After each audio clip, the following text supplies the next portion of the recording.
Welcome back. विफाकी काबीना का इजलास ताखीर का शिकार। 26वीं आईनी तरामीम के मुस्तवदे की मंजूरी दी जाएगी। सेनेट के इजलास का वक्त तब्दील कर दिया गया है। 11 बजे के बजाय 12:30 बजे होगा। कौमी असम्बली इजलास दोपहर 3 बजे तलब किया गया है और 8 निकाती एजेंडा जारी कर दिया गया है। आईनी तरमीमी बिल सेनेट और कौमी असम्बली के एजेंडे में शामिल नहीं है। विफाकी काबीना का इजलास ताखीर का शिकार हो चुका है। 26वीं आईनी तरामीम के मुस्तवदे की मंजूरी दी जाएगी। सेनेट के इजलास का वक्त भी तब्दील हो चुका है। 11 बजे की बजाय 12:30 बजे होगा। कौमी असम्बली इजलास दोपहर 3 बजे तलब किया गया है। 8 निकाती एजेंडा जारी किया गया है। आईनी तरमीम बिल और सेनेट और कौमी असम्बली के एजेंडे में शामिल नहीं। ऐसी पर मज़ीद बात कर लेते हैं। हमें ज्वाइन किया है यासर मलिक और मरियम इलाही ने, और सबसे पहले बात करेंगे यासर मलिक से। जी यासर, बताइएगा, विफाकी काबीना का इजलास एक तो ताखीर का शिकार हो चुका है, क्या वजूहात बताई जा रही हैं और कौमी असम्बली का इजलास जो है वो कब होगा? देखिए, वज़ीर आज़म शहबाज शरीफ की ज़ेर सदारत वफाकी काबीना का जो इजलास है उसका जो टाइम दिया गया था वो 9:30 बताया गया था, लेकिन अब जो टाइम नया बताया गया है वो 12 बजे के बाद का बताया गया है। और बताया जा रहा है कि वज़ीर आज़म शहबाज शरीफ की मसरूफियत की वजह से जो है ये टाइम चेंज किया गया है। आज 26वीं आईनी तरामीम का जो मुसवदा है सूसी कमेटी से गुज़िश्ता रोज़ मंजूर हुआ था। आज उसको वफाकी काबीना के इजलास से उसकी मंजूरी जो है वो ली जानी है, लेकिन गुज़िश्ता रोज़ भी वफाकी काबीना के इजलास शाम रात 7:30 बजे तलब किया गया और उसके बाद फिर उस इजलास को मौखर कर दिया गया और आज का टाइम दिया गया। लेकिन आज भी ये जो वफाकी काबीना का इजलास है ये ताखीर का शिकार दिखाई देता है। इसके साथ साथ जो कौमी असम्बली का इजलास है उसका 9 निकाती एजेंडा जो है वो जारी किया गया है और कौमी असम्बली के इजलास जो है उसका टाइम दोपहर 3 बजे रखा गया है। लेकिन कौमी असम्बली के इजलास से पहले मुस्लिम लीग नून के अरकान कौमी असम्बली और हुकूमती जो इत्तेहादी जमातों के अरकान कौमी असम्बली हैं उनके एजाज़ में वज़ीर आज़म शहबाज शरीफ की जानिब से ज़ोहराना दिया जाएगा। उस ज़ोहराने में तमाम जो इत्तेहादी जमातों के अरकान हैं और इसी तरह से जो मुस्लिम लीग नून के अरकान कौमी असम्बली हैं उनको अपनी हाज़िरी यकीनी बनाने की हदायत की गई है। एक तो जब ये वफाकी काबीना से मंजूर हो जाएगा आज आईनी तरमीम का मुसवदा, तो उसके बाद हुकूमत की जो हिकमत अमली है उसके मुताबिक ये बिल जो है पहले सेनेट से पास करवाया जाएगा। अभी तक जो है वो चूँकि ये वफाकी काबीना का इजलास जो अभी होना था और वो ताखीर का शिकार है, अभी शुरू नहीं हो सका और बताया जा रहा है 12 बजे के बाद होगा।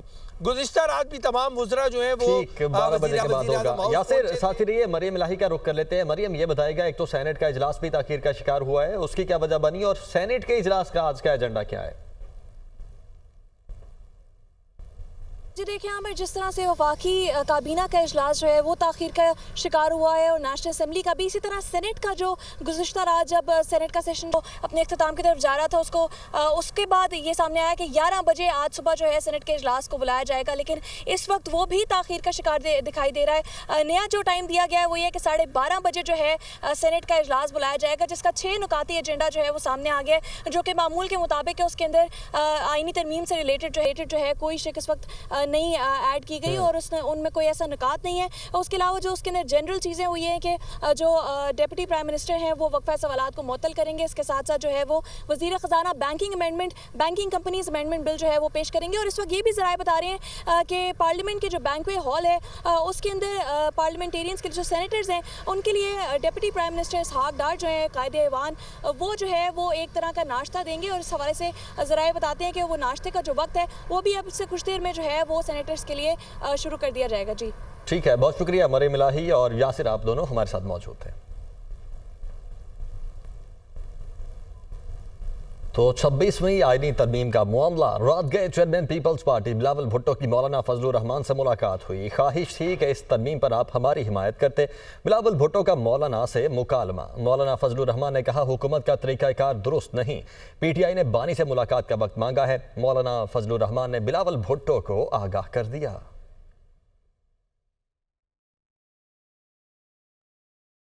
तहरीक इंसाफ के सेक्रेटरी इतलात शेख वकास अकरम कहते हैं कि अडयाला जेल हुकाम सलमान अकरम राजा को बानी पीटीआई से मिलने की इजाज़त नहीं दे रहे। सिर्फ बैरिस्टर गौहर, अली जफर और असद कैसर मुलाकात के लिए क्लियर हुए। बैरिस्टर गौहर ने फैसला किया है जब तक हमारे नाम क्लियरेंस नहीं होते अडयाला नहीं जाएंगे। वो जेल के बाहर खड़े हैं। साहिबजादा हामिद रजा भी मौजूद हैं।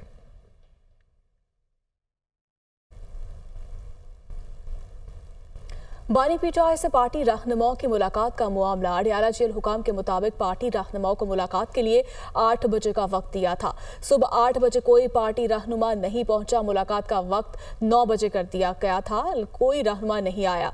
बानी पीटीआई को मुलाकात के हवाले से सुबह 6 बजे आगाह कर दिया गया था। आपको आगाह किया जा रहा है, सुबह 8 बजे का वक्त दिया गया था। बानी पीटीआई से पार्टी रहनुमाओं की मुलाकात का ये मामला है। अडयाला जेल हुकाम के मुताबिक पार्टी रहनुमाओं को मुलाकात के लिए 8 बजे का वक्त दिया था। अहमद भट्टी हमारे साथ मौजूद है। जी अहमद, बताइएगा क्या सूरत हाल देख रहे हैं, कब मुलाकात होगी? जी, बानी पीटीआई से पार्टी रहनुमाओं की मुलाकात के लिए उनको सुबह 6 बजे आगाह कर दिया गया था, लेकिन कि 8 बजे सुबह पीटीआई के रहनुमाओं का वक्त मुलाकात के लिए आएगा। लेकिन सुबह 8 बजे तक कोई भी पीटीआई का रहनुमा या जेल ना पहुंचा, जिसके बाद ये वक्त 9 बजे कर दिया गया था, लेकिन 9 बजे भी कोई नहीं हुआ। अब ये बताया जा रहा है कि पीटीआई का वक्त 12:30 बजे तक जेल में आएगा। यहाँ पर बानी पीटीआई से मुलाकात होगी और मुजवजा आईनी तरमीम के हवाले से अपनी मुशावरत की जाएगी। बहुत शुक्रिया आपका। Chairman Peoples Party Bilawal Bhutto का कहना है कि हमारा मुतालबा मानना पड़ेगा और बराबरी की अदालत बनाना पड़ेगी। मौलाना फजलुर रहमान तरमीम के लिए वोट डालें। अगर मौलाना फजलुर रहमान पीटीआई को साथ लाना चाहते हैं तो सब मिलकर आईनी बेंच बनाते हैं। अदालत को आइन और कानून के मुताबिक चलना होगा, वरना इंसाफ नहीं होगा। जो काम चीफ जस्टिस काजी फायज ईसा ने किया, तारीख उन्हें याद रखेगी। चीफ जस्टिस काजी फायज ईसा ने बहादुरी से फैजाबाद धरने के खिलाफ फैसला दिया। वो हैदराबाद में जलसे से खिताब कर रहे थे। हमारा दहाइयों से मुतालबा है, अब आपको हमारा मुतालबा मानना पड़ेगा और बराबरी का अदालत बनाना पड़ेगा। अगर आप पीटीआई को साथ लेकर आ सकते हैं तो पीटीआई को भी साथ लेकर आए। सब मिलके ये आईनी बेंच वफाक की सतह पे बराबरी की बुनियाद पे एक वफाकी इदारे बनाने का काम हम सब मिलके करेंगे। हमारा रिक्वेस्ट है सियासी जमातों से कि वो आज का ना सोचे, वो मुस्तकबिल के बारे में सोचे। हम सब का कोशिश ये होना चाहिए कि हम पार्लियामान की इज्जत में इजाफा करें। जस्टिस फायज ईसा साहब को हम सलाम पेश करते हैं कि जो आपने ये काम किया है, तारीख आपको याद रखेगा। वही जस्टिस फायज ईसा जिसने फैजाबाद धरना का ऐसा बहादुर फैसला दिया जो पाकिस्तान की कोई और जज में वो हिम्मत नहीं है कि वो ऐसा फैसला करके दिखाए। वो जस्टिस फायज ईसा वो काम करके दिखाया जो कोई और मुंसिफ नहीं कर सकता था, जो कोई और चीफ जस्टिस नहीं कर सकता था। वो भी काम करके दिखाया जो लोग डरते थे ये फैसला सुनाने। रहनुमा तहरीक इंसाफ शेख वकास अकरम का कहना है कि पार्लियामानी कमेटी में सिर्फ आमिर डोगर मौजूद थे। आमिर डोगर ने कहा बानी पीटीआई से रहनुमाई लेंगे, सीनियर तरीन जज ही चीफ जस्टिस होना चाहिए। हमारे लिए सब जजेस काबिल एहतराम हैं। आईनी बेंच की तश्कील से मुतल्लिक भी हमारे तहफ़्फ़ुज़ात हैं। हुकूमत अपनी मर्जी का चीफ जस्टिस लाना चाहती है। हमारे पास मौलाना फजलुर रहमान का मुसव्वदा है जो पिछले मुसव्वदों से बेहतर है। वो दुनिया न्यूज़ के programme Tonight with Samar Abbas में गुफ्तगू कर रहे थे।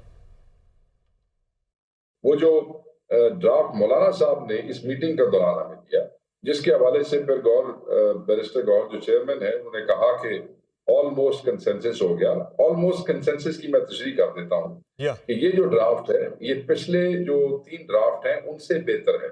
आमिर डोगर साहब वहां पे मौजूद थे जिन्होंने ये वाज़े तौर पे वहां पे बता दिया कि जी नहीं, मैं इस पे कोई वो नहीं कर सकता, ना हम इसको मान सकते हैं ना इसे इत्तेफाक करते हैं।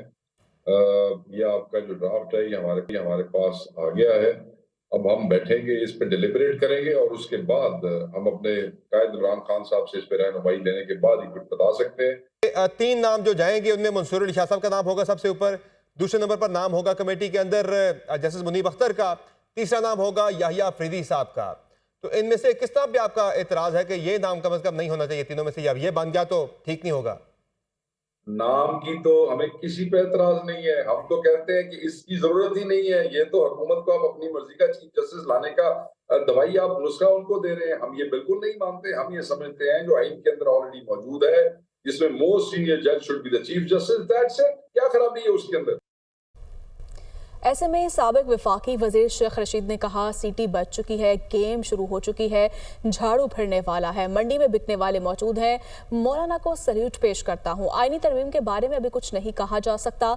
40 दिन के चले में विक्ट्री स्टैंड पर रहा, टॉप 10 में आया। वो रावलपिंडी में मीडिया से गुफ्तगू कर रहे थे। सीटी बजने वाली है, इनका काम तमाम है, कोई आदमी इनके साथ नहीं है। झाड़ू फिर जाएगा। यहाँ पे बिकने वाले हैं वो भी मंडी में मौजूद हैं और जो बकने वाले हैं वो भी मंडी में मौजूद हैं। मौलाना फजलुर रहमान को मैं सलाम पेश करता हूँ। 40 दिन का चिल्ला में मैं विक्ट्री स्टैंड पे रहा हूँ, टॉप 10 में आया हूँ। बानी पीटीआई और शेख रशीद पर GHQ हमला केस में आज फर्द जुर्म आयद ना हो सकी। आइंदा तारीख फर्द जुर्म के लिए मुकर्रर। शेख रशीद को चलान नकुल तकसीम केस की आइंदा समाअत जेल में होगी। ATC रावलपिंडी में 9 मई के मुकदमात की समाअत हुई।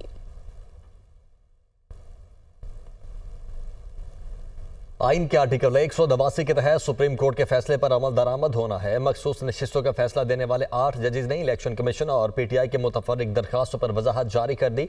मखसूस नशिस्तों के फैसले पर अमल दरामद से मुतल्लिक अहम पेशरफ्त। सुप्रीम कोर्ट ने मखसूस नशिस्तों के फैसले के हवाले से एक और वजाहत जारी कर दी है। मखसूस नशिस्तों से मुतल्लिक मुख्तसर फैसले के बाद इलेक्शन एक्ट में तरमीम की गई। सुप्रीम कोर्ट अदालती फैसला आने के बाद इलेक्शन कमीशन इलेक्शन तरमीमी एक्ट पर अमल दरामद का पाबंद नहीं है। सुप्रीम कोर्ट की जानिब से यह कहा गया है, जबकि मजीद कहा गया है कि इलेक्शन कमीशन मजीद किसी वजाहत के अदालती फैसले पर मिनो अन अमल करे।